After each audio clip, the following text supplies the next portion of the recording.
আপনার উপরে 8টা শর্ত যখন পতিত হবে তখন আপনার উপরে হজ ফরজ হবে। আমরা সংক্ষেপে আপনাদের সামনে সেই 8টা বিষয় একে একে বর্ণনা করেছি। সম্মানিত দিনী ভাই বোন, 1 নম্বরে হলো আপনি হজ পালন করতে হলে 8টা শর্তের মধ্যে একটা শর্ত হলো আপনাকে মুসলিম হতে হবে। আপনি মুসলিম হতে হবে, আপনি অমুসলিম হলে আপনার উপরে হজ ফরজ নয়।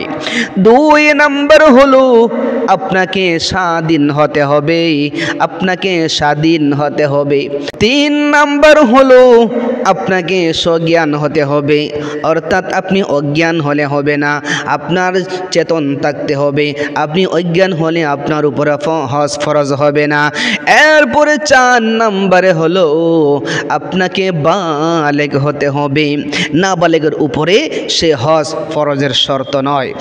5 নম্বরে হলো রোগহীন হওয়া, আপনি বেমারি হলে হবে না, অতি রোগ আক্রান্ত হলে আপনার উপরে আল্লাহর সেই বিধান ফরজ হবে না।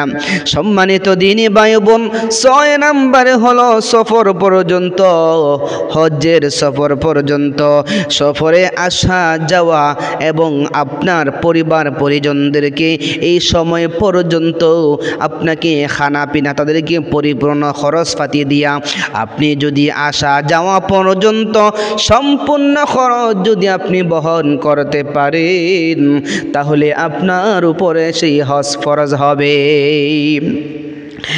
এরপরে 7 নম্বর হলো রাস্তা নিরাপদ হতে হবে। রাস্তা যদি নিরাপদ না হয়, অর্থাৎ রাস্তার মধ্যে কোনো ঝামেলা আছে, রাস্তার মধ্যে গন্ডগোল আছে, আন্তর্জাতিক কোনো ঝামেলা যদি থাকে তাহলে আপনার উপরে হজ ফরজ হবে না।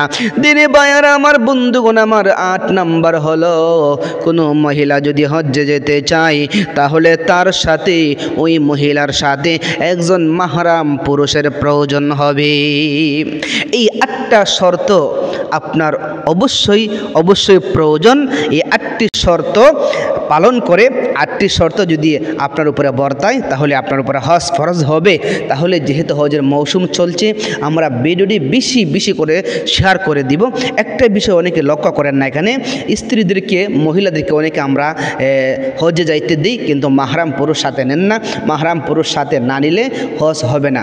একজন মহিলা হজ করতে গেলে তার দ্বিগুণ সম্পদ থাকতে হবে। একজন পুরুষ যেরকম একা একা চলে যাইতে পারে, একজনের খরচা হইলে চলে, একজন মহিলার ক্ষেত্রে 2 জনের খরচা সম পরিমাণ যদি সম্পদ থাকে তাহলে সে হজ তার উপরে ফরজ হবে, আর মাহরাম পুরুষ তো লাগবেই। তাহলে আশা করছি বন্ধুরা আজকের ভিডিও অবশ্যই আপনারা শেয়ার করবেন। এরকম নিত্য নতুন প্রয়োজনীয় ভিডিও পেতে হলে আপনারা অবশ্যই আমাদের চ্যানেলের দর্শক হয়ে যাবেন, সদস্য হয়ে যাবেন। আজকে এখানেই বিদায় নিয়ে যাচ্ছি, দেখা হবে শীঘ্রই সামনে কোনো ভিডিওতে। আসসালামু আলাইকুম।